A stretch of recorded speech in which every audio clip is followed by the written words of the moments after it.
Hey guys, Megs Braap here with Rocky Mountain ATV MC. Today I'm going to share with you my top 5 tips for you shorter riders.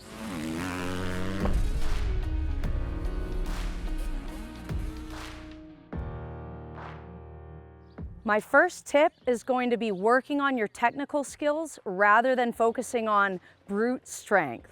It's very common for riders to rely on strength when it comes to getting through the more technical terrain.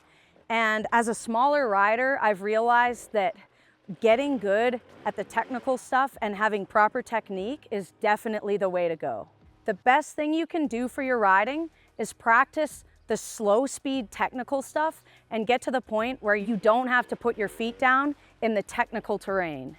I'm going to show you guys 2 drills that you can practice that will help get you there. The first drill we're going to work on is called static balance. This is where you're balancing on the bike with no forward momentum. The first thing we need to do is turn the bars to the full lock position. This means all the way to the stoppers. Second thing is to get on the front brake. Next, you're going to find a focal point somewhere in front of you and focus on that to help find your balance. Now, in order to get up and balance, we're going to put all our weight on the outside foot peg, and you can put a little weight on the inside of the bar. You're going to find your balance, take your time before you put your inside foot on the peg, and eventually you'll start to feel it. This balance point is razor thin if you've never practiced this before. So keep in mind, it's going to take a lot of practice, but once you get better at this, it's going to be easier and easier to find that balance point. The second drill we're going to work on is figure eights.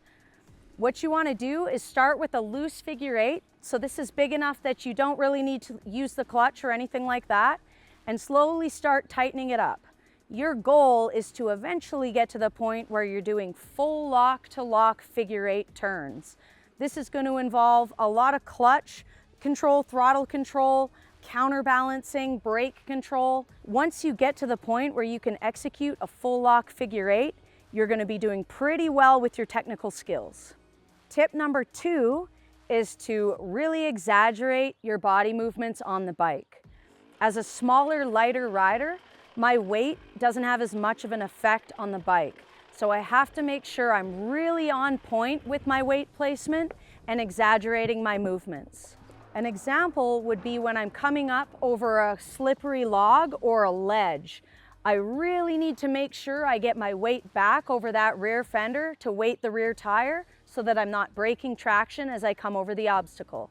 Another example would be when I need to compress my suspension before an obstacle or for traction.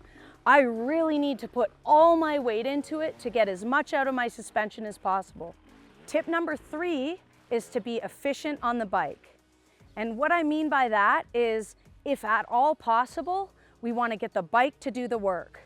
If we can't get the bike to do all the work and we have to use our body, we want to rely on the lower half of our body where we've got bigger, stronger muscle groups. Here's an example of how I might move my bike if I have to. I'm going to be using my lower body and leveraging with my hip and my leg. I do not want to be trying to use my arms to lift, pull, or drag the bike. Another example would be to use my whole body to slide forward to compress the forks rather than simply trying to compress with my arms in this situation. Tip number 4 is to get comfortable being in uncomfortable positions on the bike. What I mean by this is we are going to be in situations more often than not where we have to side slip off the bike and start from an awkward position. A common scenario would be when you've needed to put a foot down in some tricky terrain, but now you need to regain your momentum and get going again. In order to get traction in a scenario like this, you need to have all your weight on the bike. You can't put your foot down on the ground and completely unweight the motorcycle. So that could mean you're putting all your weight on your thigh as it sits on the seat. As long as your weight is on the bike, you'll be able to find traction and get going again. This is a tough concept if you've never done this before, but you can even practice this in an open field. Ride in a safe area and hang all your weight on one leg while dabbing the other foot, keeping the bike upright. This is going to be great practice that will translate into the gnarlier terrain when you're ready. Tip number 5 is to look ahead and plan your lines. When you're riding in tricky terrain and you know that putting a foot down is going to be a problem, break it up into sections. Look ahead and see a good place to put a foot down and make it a goal to get to that spot. Then you can stop there, safely put a foot down, and then plan your next move. Looking ahead can be tough, so you're really going to have to practice looking multiple bike lengths ahead and planning your move. If there's something within a bike length in front of you, it's too late and it's not worth focusing on. Look to where you want to go. So I have a bonus tip for you guys, and this one is really important. We want to make sure our suspension is sprung for our weight. A stock motorcycle is usually sprung for someone who weighs between 160 and 185 pounds. If you don't fall into this weight category, your suspension probably isn't working its best for you, and it can honestly be a game changer. So we want to get the correct springs in there for our weight so that we can elevate our skills.